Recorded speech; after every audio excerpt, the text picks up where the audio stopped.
মাছের ব্যবসা করে আমার সাথে মাছ বেচে স্যার, আমার সাথে কাঁচা মাল বেচে উনি আমার সাথে মাল বিক্রি করে মাছ বিক্রি করে। স্যার উনি আমার সাথে মাছ বেচে স্যার, বুঝছেন, শ্যামলী বাজারে, শ্যামলী বিলের বাজারে স্যার। আচ্ছা আসুন আমার সাথে আসেন, আমি একটু কথাবার্তা বলবো। আর আমি ওর সাথে ঠিক আছে বলুন কথা বলুন। হ্যাঁ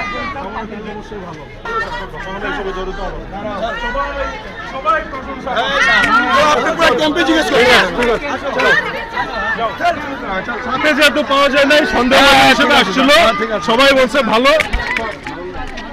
এখন দেখুন মব ক্রিয়েট হয়ে গেছে একটা। আপনি তো দেখলেন যে আপনারা তো সহ অভিযান উদ্ধার করলেন মাদকটা, তাই না? আমাদের সেক্রেটারিটা আপনাদের বেশি। আমরা যে 2-2.5 কেজির পোটলা সহ পাওয়া গেল, মানে যার সাথে পাওয়া গেছে সে তো নিচেই।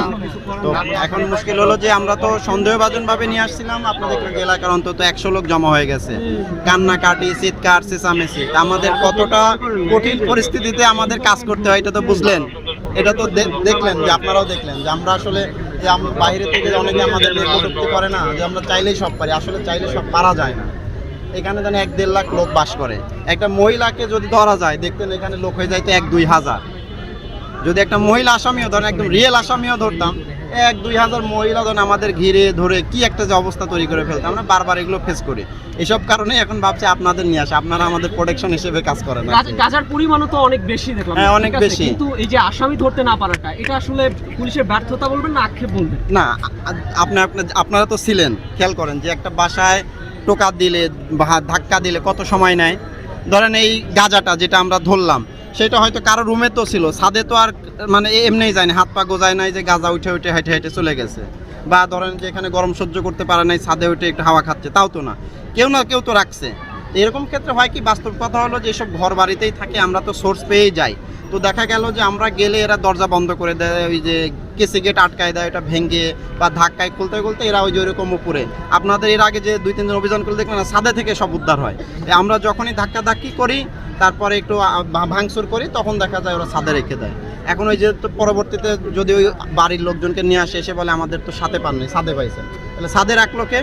ও কমন উত্তর যে আশেপাশে ছাদ থেকে আমাদের ছাদে আসা যায়। মানে এটার ব্যাখ্যা কি? কারণ আইন তো হচ্ছে যে আপনার সবসময় সন্দেহ ভাজন হলে তার পক্ষে চলে যায়। আমি তো তার যে ছেলেটাকে নিয়ে আসলাম, তার রুমের উপরেই তো পাওয়া গেছে, কিন্তু তার পজিশনে মানে তার কাছে পাওয়া যায় নাই, তা ধরেন যে সাথে পাওয়া যায় না।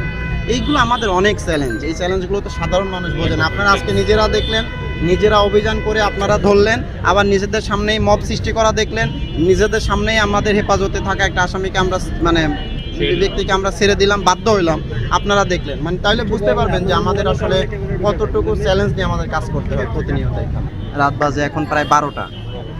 এখন রাতে আমি আমার নারী পুলিশ নিয়ে আসলাম, এখানে রাতে নারী ধরে নিয়ে গেলাম। দেখেন আমার সিন ক্রিয়েটের ঘটনাটা বেশি ঘটবে। আমাদের তো আগে ভাই নিজের মান সম্মান বাঁচায় চাকরি করা লাগবে। দেখা গেল আজ আমি এই রাতে যদি নারী ধরি, এইটা ভাই আপনারা এখন ভালো ভালো কথা বলতেন, একটু পরে ওই ছোট ছোট ক্লিপস নিয়ে এমনভাবে ছাড়বেন, তাতে মোটামুটি আমাদের চাকরির অবস্থা শেষ। অনেকগুলো বিষয় মাথায় রেখে চলতে হয় ভাই। আমরা তো ধরেন যে আইন শৃঙ্খলাও রক্ষা করবো, পাশাপাশি আমরাও তো সমালোচনা মুক্ত থাকা জরুরি না?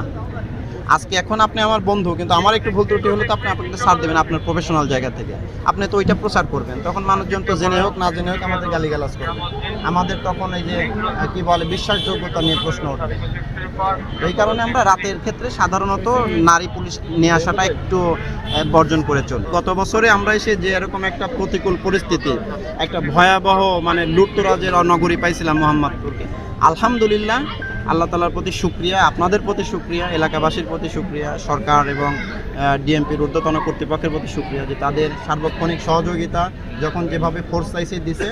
এখন এই যে রমজান গেল, পুরো প্রায় মোটামুটি তো 25-23-24টা রমজান গেল, গত বছরের তুলনায় আমরা ধরেন যে অনেক গুণ বেশি ভালো রাখছি। দুই একটা ছোটোখাটো ঘটনা যেগুলো বিচ্ছিন্ন ঘটনা মোহাম্মদপুরে, যেগুলো ছিল নিয়মিত ঘটনা, এবার সেগুলোকে আমরা বিচ্ছিন্ন ঘটনা বলে উল্লেখ করতেছি। ধরেন যখন গত বছরে বা 2024 সালেই দেখেন শুরুর দিকে মামলা হয়তো প্রায় 200 করে, এখন মামলা কত হয় 100 গড়ে, মানে মামলার রেট অর্ধেকে নেমে গেছে। এই জেনেভা ক্যাম্পে আপনার খুব সম্ভবত অগাস্টের মানে 24 অগাস্ট থেকে পরবর্তী 6 মাসের মধ্যে প্রায় 8 থেকে 9টা মার্ডার হয়েছে। আর গত 1 বছরে আমাদের মার্ডারের সংখ্যা সম্ভবত 2টা।